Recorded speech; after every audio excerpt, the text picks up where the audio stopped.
Ah, the past.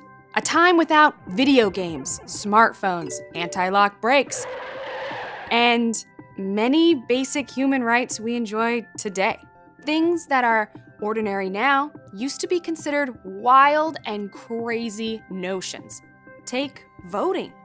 Not that long ago, the very thought of women at the ballot box had people in a tizzy. But after decades of fighting, the suffragists prevailed. And since then, our collective attitude towards women's rights has continued to expand. Today, the thought of women not having the right to vote is ludicrous. So, how do we get from there to here?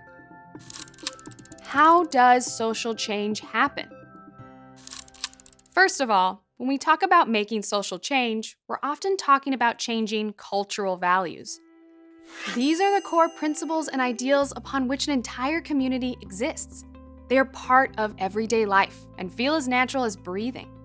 For example, in the United States, one of these core ideals is freedom of speech. But even something so fundamental, like what freedom of speech even means, has changed over time.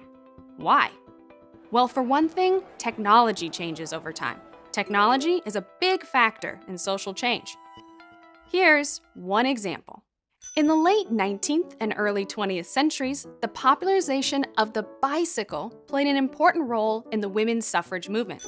Bikes were a new technology that gave women more than a means of transportation. The bicycle meant freedom. They wanted to use that new freedom. So the bicycle helped empower women to demand other freedoms, like being able to vote. The activist Susan B. Anthony even said, "Woman is riding to suffrage on the bicycle." It helped women to challenge social norms in everyday life. The women's movement had already been underway for decades, having launched nationally at the Seneca Falls Convention in 1848. But the 19th Amendment, which granted voting rights to women, wasn't ratified until 1920. So it took the suffragists, 7 decades to get the vote? And when they did, then everything immediately worked out great, right? No problems. Justice! Yeah, right. So, why is it so hard to change society? Social change often arises from conflict. Many people in dominant groups resist social change. The status quo represents their core beliefs or benefits them. They actively want things to stay the same. Or maybe it's just that they don't think that issue affects them. So why do anything?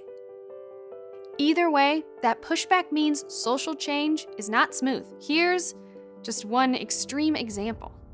In the 1870s, the Ku Klux Klan targeted Southern white people who had lost the Civil War and their entire economic system based on slavery. Then, the next wave of the KKK used new technology to revive their cause. Propaganda films that were designed to spread and normalize their racist values. Of course, these cultural shifts and the resulting pushback are nothing new. Dina Rollinger, professor of sociology at Florida State University, tells us more.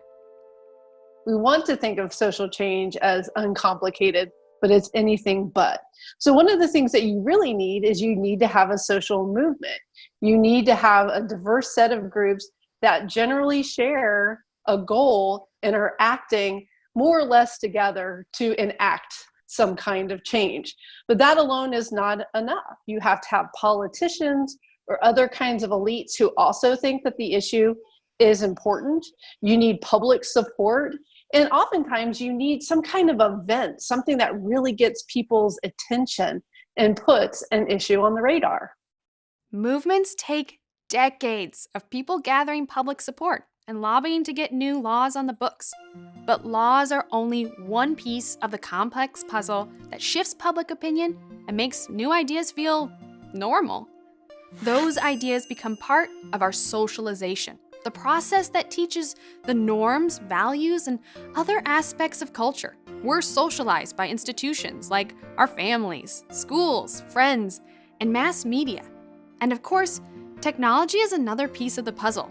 The internet and social media now help ideas spread faster than ever before. Our beliefs are informed by all these social environments.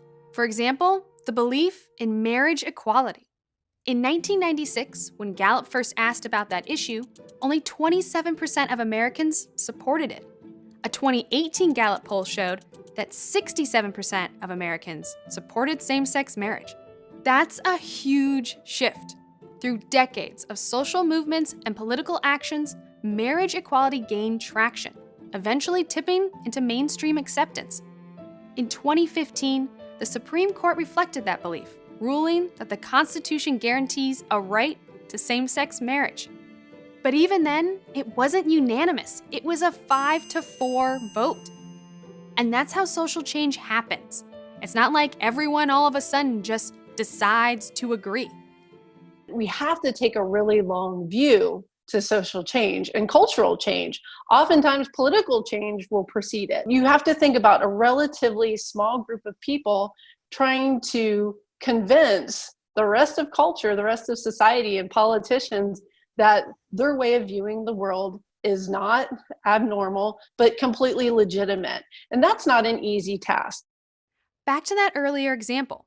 Women's suffrage was followed by the women's liberation movement of the 1960s and the 1970s, which led to third-wave feminism, which created an environment that now supports new ideas about what gender even means. Here's another way of looking at it. Social change often acts like waves in the ocean. One wave crashes against the shore, and then another rolls in. The waves build on each other, and then one day, everything looks different. Thousands of years ago, the Greek philosopher Heraclitus said, "The only thing that is constant is change." Social change is complicated, and it takes a long time. It arises from conflict and people coming together because of that conflict.